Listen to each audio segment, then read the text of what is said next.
नमस्कार, आदाब। आप सबका यहाँ आने के लिए समय निकाल कर बहुत बहुत आभारी हूँ। आपका समय निकाल कर आप आए हैं, इसलिए मेरा ही नाम है प्रशांत किशोर और हम कोई नेता नहीं है। आपसे वोट मांगने नहीं आए। किसी से हम ना वोट मांगते हैं और ना किसी का 1 रुपया चंदा लेते हैं। हम आपको जो बात अभी बताएंगे, आपको बात लगेगी बहुत कड़वी, लेकिन वही बात बताने के लिए 13 महीना से घूम रहे हैं। हम कोई मीठा बात नहीं करते हैं, आपका कोई काम भी नहीं करेंगे। आपका मतलब किसी का काम नहीं करते। हम आपको ये बताने आए हैं कि आप जिस दुर्दशा में जी रहे हैं, इसका कारण क्या है और कैसे आप इससे निकल सकते हैं। यहाँ जहां बिहार में आप चले जाइए, जहां 5 आदमी बैठता है वो बैठ के यही गाना गाता है कि भैया बिहार में पढ़ाई नहीं है, यहाँ पर किसी को रोजी रोजगार नहीं है। जिस गांव में जाइए लोग कहता है भैया सड़क नहीं है, यहाँ कोई फैक्ट्री नहीं है, रोजगार नहीं है। आपके अपने बच्चे, हम तो आज यहाँ आए हैं तो कोई देख रहे हैं, कोई हमको बता रहा है। आप लोग तो इसी दुर्दशा में जी रहे हैं, आज से नहीं, पिछला 50 बरस से जी रहे हैं। आपको लगता है कि कोई नेता आता और ये सब सुधार देता, तो ये होने वाला नहीं है। कोई आ जाए, आपने 40 बरस पहले कांग्रेस को जिताया, फिर लालू जी का ललटेन लेकर घूम रहे हैं 30 बरस से। आपका और आपके बच्चों का भला नहीं हुआ। तो अब कोई प्रशांत किशोर आए हैं, आप हम पर भरोसा कीजिएगा, हमको वोट दीजिएगा, तो इसका क्या गारंटी है कि हम नहीं आपको ठगेंगे।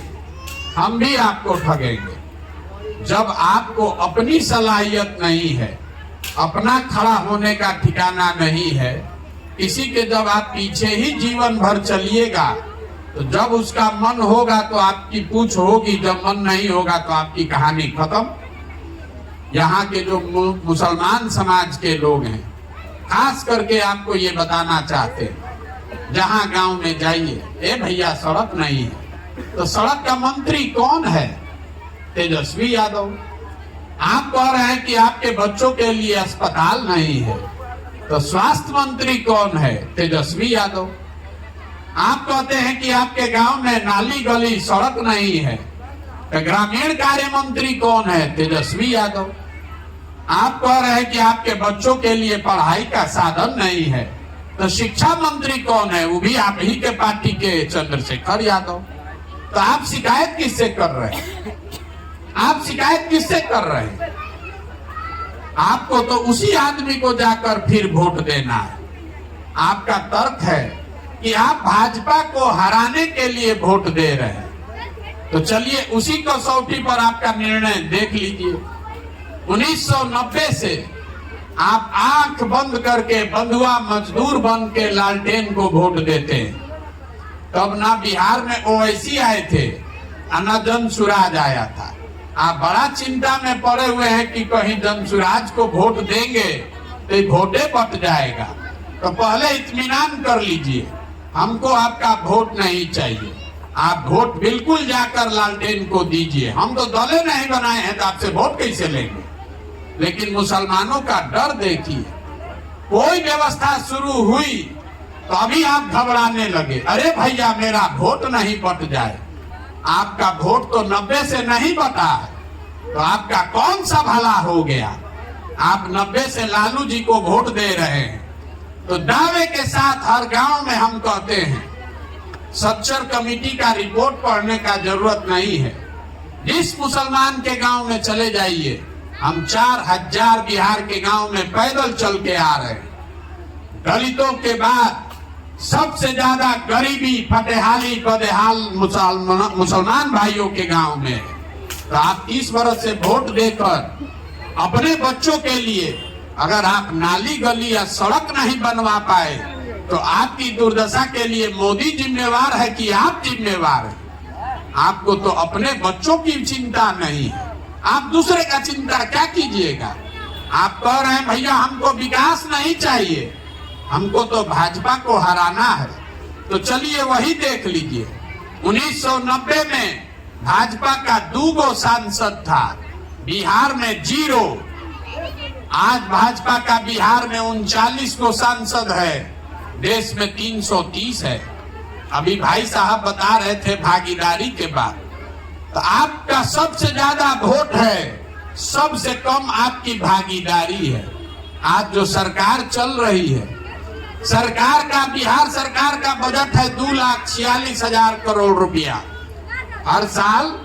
बिहार सरकार का बजट है 2,46,000 करोड़।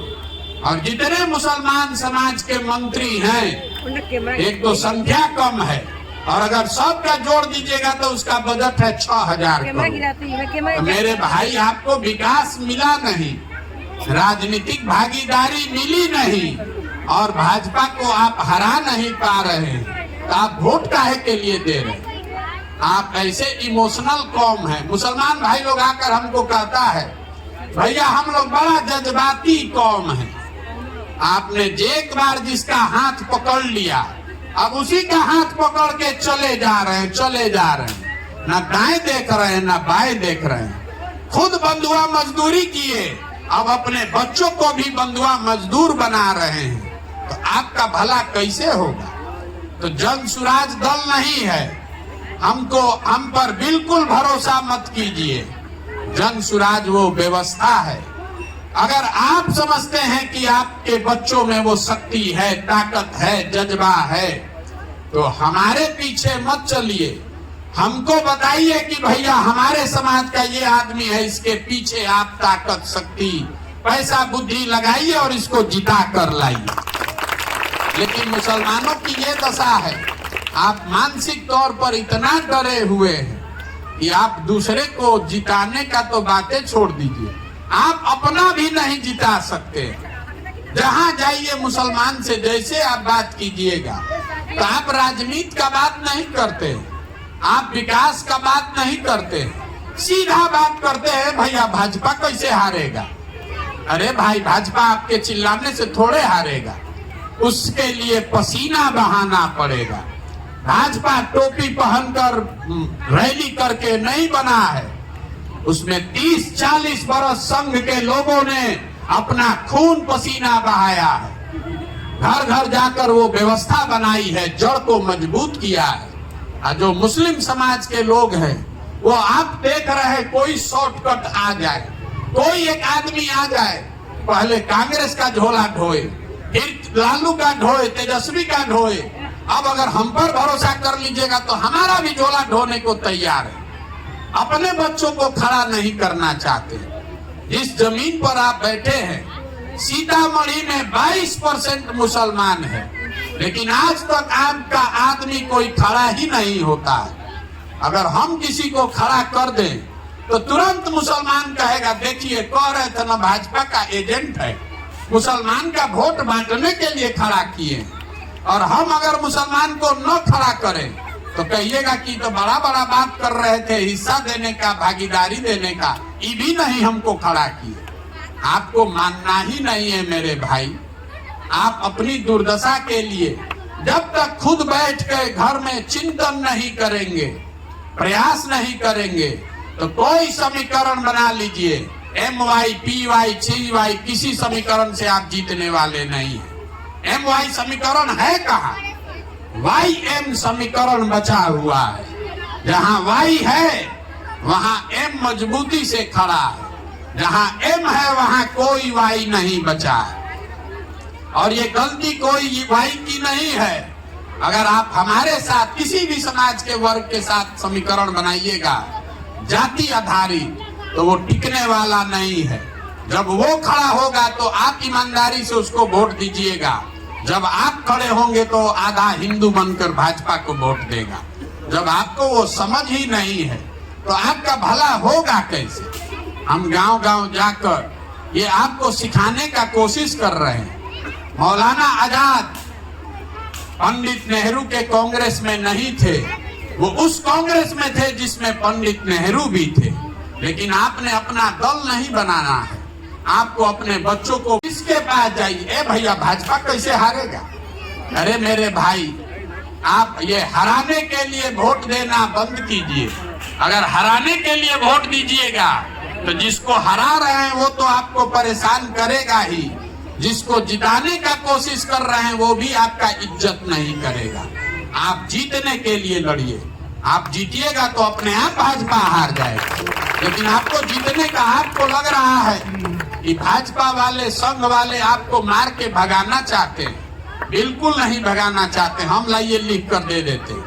वो आपको भगाना नहीं चाहते हैं, आपको मानसिक तौर पर कमजोर बनाना चाहते हैं। जहां आपकी ये हिम्मत ही न पड़े कि हम भी या हमारे बच्चे भी राजनीति में आए।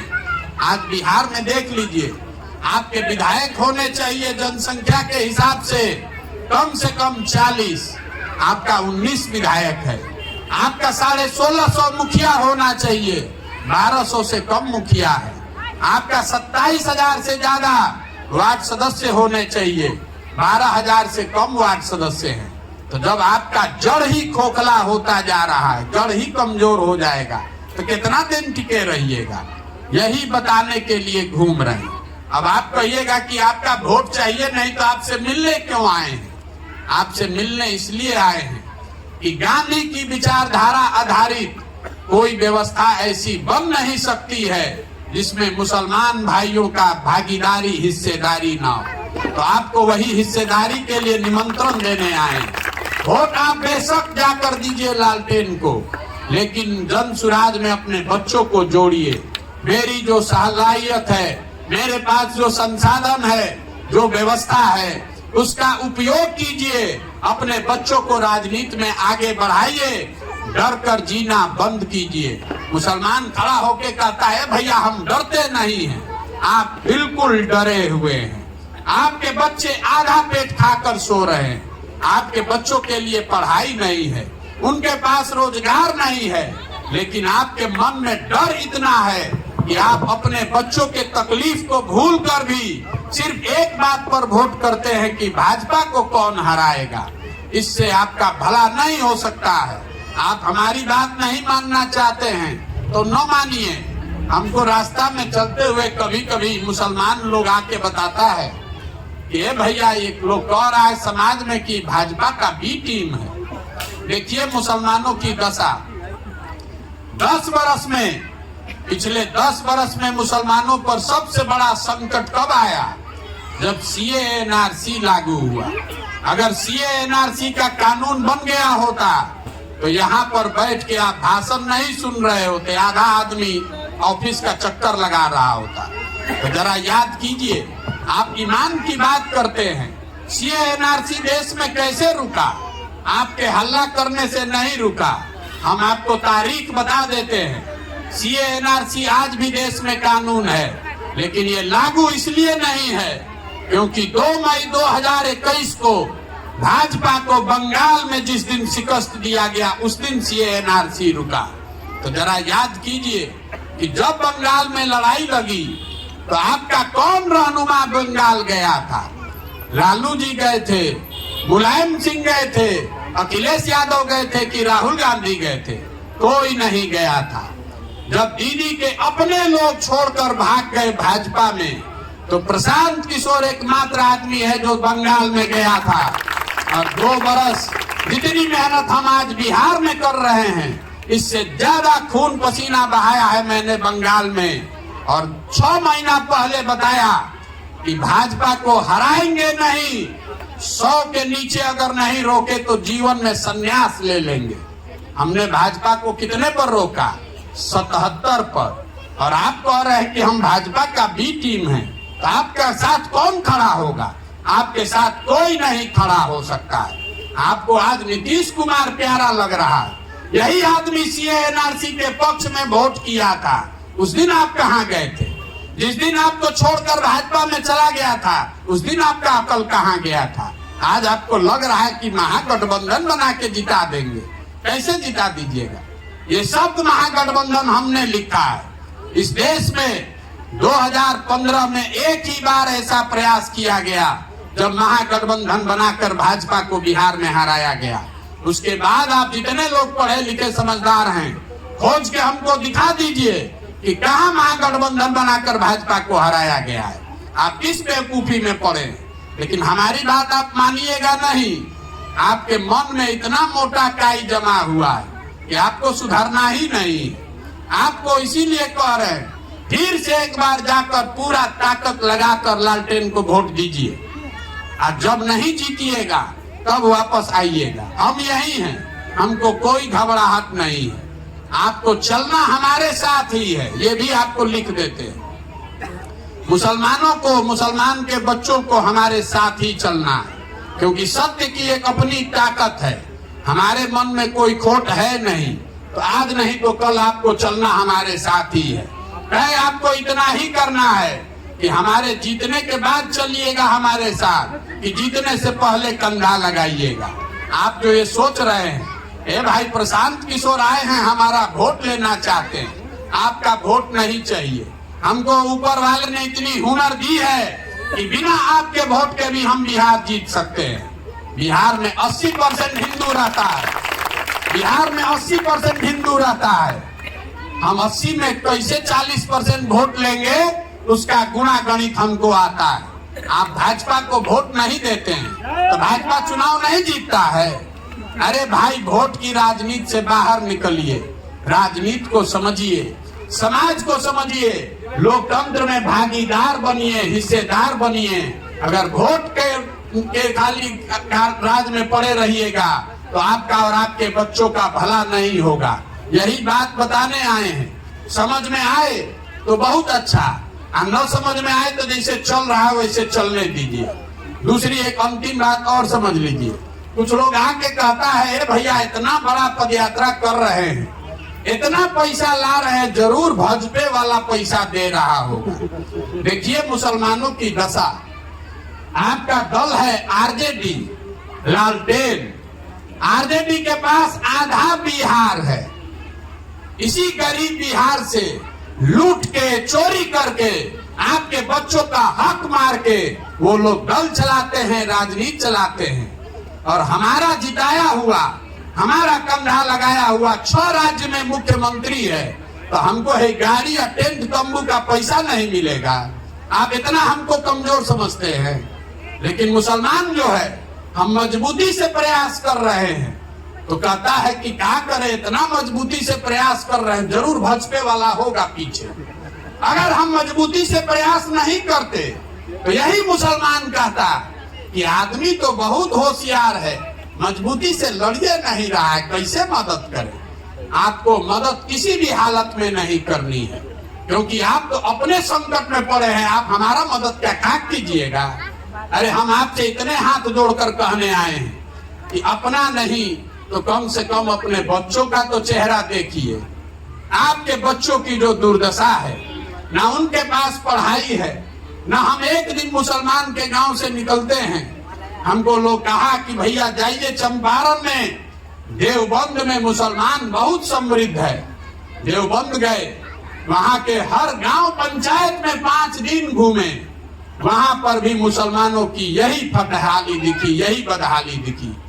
जहां पर भी मुसलमानों के गांव में जाइए, इतना धूल, इतना गंदगी, इतना परेशानी है।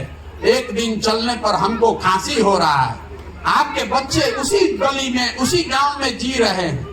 पूरे देश में सबसे ज्यादा ट्यूबरकुलोसिस का, टीबी का जो केस है, वो बिहार के मुसलमान के बच्चों में है। आपको तो अपने बच्चों की चिंता नहीं। आप मोदी का नाम क्यों लेते हैं? भैया, मोदी से पहले आपको आडवाणी से डर लग रहा था, अब मोदी से डर लग रहा है, कल किसी दूसरे से डर लगने लगेगा। कितना दिन डर के जिंदा रहिएगा? अपना पैर पर खड़ा होइए। ये आपको लोग डराते हैं। अगर सीतामढ़ी में कोई मुसलमान खड़ा होके लड़ता, हार जाता, कम से कम एक नेता तो रहता। लेकिन आप तो खड़े नहीं किए आज तक। तो आपको अगर कोई 2 थप्पड़ मार दे तो आज एक भी मुसलमान नेता यहाँ नहीं है। आप लड़िए, खड़े होइए, लोकतंत्र में अपने और अपने बच्चों को भागीदार बनाइए। नहीं बनाइएगा खाली चुनाव सोचिएगा, ये सोचिएगा कि कौन समीकरण बना के भाजपा को उलट दें, तो भैया आपको सफलता नहीं मिलेगी। आप अभी सोच रहे हैं, 10 वर्ष हमने ये काम करके देखा है, भाजपा को हर जगह हरा कर देखा है। बिहार में हराए, पंजाब में हराए, तेलंगाना में हराए, आंध्रा में हराए, महाराष्ट्र में, दिल्ली में, तमिलनाडु में, बंगाल में, हर जगह हरा कर देखा। भाजपा हारती नहीं है। एक जगह हराइएगा, जब तक बिहार जीते, जीत कर पंजाब पहुंचे तो नीतीश कुमार भाजपा में भाग के शामिल हो गया। जब तक पंजाब जीत कर तेलंगाना पहुंचे तो अमरिंदर सिंह भाग के भाजपा से समझौता कर लिया। जब तक बंगाल तमिलनाडु जीते तब तक जगन मोहन रेड्डी भाजपा में चला गया। उस लड़ाई का क्या फायदा? इसीलिए उस काम को छोड़ दिए। बहुत मुसलमान साथी आकर कहते हैं, ए भैया गठबंधन को मदद कीजिए, किसी तरह जिता दीजिए। हम जितने लोग उस गठबंधन में बैठते हैं, सबके साथ हमने काम किया है। उसमें एक भी आदमी ऐसा नहीं है जिस पर आप भरोसा कर सकते हैं। एक पैर इधर रखा है, एक पैर पीछे रखा है। आधा से ज्यादा आदमी सब समझौता उसमें किया हुआ है। तो मेरे भाई, आप अपने और अपने बच्चों के लिए व्यवस्था बनाइए। डरिए मत, डरिए मत। आप खड़े होइए, अपने बच्चों को राजनीति में लाइए। हमारी जो सलाहियत है, हमारे पास जो बुद्धि है, शक्ति है, संसाधन है, वो हर चीज आपके पीछे, आपके बच्चों के पीछे लगाएंगे। लेकिन आप खड़ा तो होइए। आप तो खड़ा भी नहीं होना चाहते। हम जब ही जन सुराज शुरू किए तो सबसे पहले बिहार में एमएलसी आपके समुदाय के आदमी को जिता कर लाए। उसको मुसलमानों ने नहीं वोट दिया। 75 वर्ष में बिहार में कोई मुसलमान शिक्षक एमएलसी नहीं बना, हम जिता कर लाए हैं। कहां से जिताए हैं? भाजपा के गढ़ से, चंपारण से जिता कर लाए। आप खड़ा होइएगा तब न कोई मदद करेगा। आप सीतामढ़ी में खड़े नहीं होइएगा, कटिहार में खड़ा ही नहीं होइएगा, अररिया में खड़ा नहीं होइएगा, ढाका में खड़ा नहीं होइएगा, तो आपका हिस्सेदारी बचेगा कहाँ? यही बात बताने आए हैं। आपको हमारी बात कड़वी लगेगी, लेकिन आपको हुआ है चीनी का रोग और आप मेरे भाई लड्डू खा रहे हैं, तो आपका चीनी का रोग सुधरने वाला नहीं है। हमको आपसे वोट नहीं चाहिए। खरी खरी बात आपको बता रहे हैं। समझ में आए तो जगिए, और नहीं जगिएगा। हमको कहता है कि मोदी जी का शिकायत नहीं कर रहे। देखिए राजनीतिक दिवालियापन मुसलमानों का। अगर हम यहाँ खड़े होकर मोदी की शिकायत करेंगे तो उससे क्या होगा? आप ताली बजाइएगा। आप तो पहले ही से मोदी के विरोध में है, तो हम मोदी के खिलाफ बोलकर क्या जुटाएंगे? ताली ही तो जुटाएंगे। मुसलमानों के बारे में लोग जान गए कि मुसलमानों की सभाओं में जाइए, मोदी और भाजपा के खिलाफ बोलिए, सब मुसलमान ताली बजाएगा, सोचेगा यही नया रहनुमा हम लोग का आ गया। और फिर उसी के पीछे भीड़ में उनके शामिल हो जाइएगा, उससे कुछ नहीं होगा। तय आपको करना है कि आपको लड़ने वाले के साथ रहना है कि लड़ के जीतने वाले के साथ रहना है। हम आपको जिताना जानते हैं। 10 वर्ष में हमने जिस दल का नेता का हाथ पकड़ा है वो कभी चुनाव नहीं हारा है। अब इस बार संकल्प लेकर आए हैं, बिहार में किसी दल का नहीं, नेता का नहीं, जनता का हाथ पकड़े हैं। और अगर आप खड़े होंगे, आपका हाथ मैं पकड़ूंगा, तो भरोसा रखिए आपको भी हारने नहीं देंगे। लेकिन भैया खड़ा तो आपको होना पड़ेगा। अगर आप खड़ा नहीं होइएगा तो लिख कर रखिए, जिस गरीबी बदहाली में आपका जिंदगी बीता है, आपके हमारे बच्चों को भी इसी गरीबी और बदहाली में जीना पड़ेगा। हम मुसलमानों को एक अंतिम बात और बताते हैं। अरे कुछ नहीं तो इतना तो होशियारी हो लाइए अपने में कि हमारा डर दिखा के ही लालटेन से कुछ मांग लीजिए। कम से कम हमारा डर दिखा के अपने गांव का सड़क बनवा लीजिए, अपने बच्चों के लिए अस्पताल बनवा लीजिए। यही बताइए कि वोट नहीं, काम नहीं करोगे तो जन सुराज में चले जाएंगे। कम से कम आपको इज्जत से बैठाएगा। आप तो अपने ताला बंद करके बैठ गए हैं। मुसलमानों की बस्तियों में हम लोग जाते हैं। हम बंगाल में गए, मुसलमान कहता है, ए भैया हमारे यहाँ वोट मांगने मत आइए, आप हिंदू को बटोरिए, हम तो आपके साथ हइये हैं। बताइए भला आप कह रहे हैं हम तो बंधुआ मजदूर हइये हैं, हमसे वोट मांगने भी मत आइए, झोला भर के हम लोग वोट आपको देंगे। तो अगर आपका ये स्वभाव है तो आपका कौन नेता काम करेगा? वो तो जान ही रहा है कि आपको वोट देना ही देना है। यही एक अंतिम बात आग्रह कर रहे हैं। आपका जो हुआ सो हुआ। यहाँ आए हुए जितने लोग हैं, आधा से ज्यादा जिंदगी हम लोग का बीत गया। 45 साल तो हमारा उम्र हो गया, आधा से ज्यादा हमारा जिंदगी बीत गया। कम से कम अपने बच्चों के लिए जगिए। नहीं जगिएगा तो 30 वर्ष में जो दशा रही है ये सुधरने वाला नहीं है।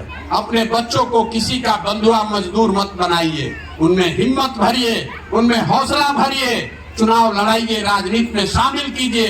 ये जन सुराज की जो व्यवस्था है इसमें मेरे पास जो संसाधन है, आप पैसे का चिंता मत कीजिए, संसाधन का चिंता मत कीजिए, चुनाव लड़ने जीतने का चिंता मत कीजिए। वो चिंता अपने भाई अपने बेटे प्रशांत किशोर पर छोड़िए, लेकिन एक बार नया विकल्प बनाने के लिए खड़ा होइए। इतना सब कहने के बाद भी नहीं मानिएगा तो जाके लालटेन को वोट दे दीजिए। जब जीतेंगे तो फिर आएंगे वापस। बिहार जीतने के बाद फिर आपके पास आएंगे, और आएंगे तो पूरा पूरा हरजाना भी वसूलेंगे। उस समय हम वेजिटेरियन आदमी हैं, आएंगे तो आपसे सेवई भी खाएंगे और फिर आपको साथ लेकर चलेंगे। तय आपको करना है तो अभी से चलिएगा कि सेवई खिलाने के बाद चलिएगा। जीतेंगे तो सेवई तो आपको खिलाना पड़ेगा। तो तय रखिए 25 में जीतेगा जन सुराज ही। तय आपको करना है कि आपको इसमें पूरी भागीदारी लेनी है, मालिकाना हक लेना है कि बंधुआ मजदूरी करके ललटेन पकड़ के घूमना है। बहुत बहुत धन्यवाद, आप आए, बहुत बहुत धन्यवाद।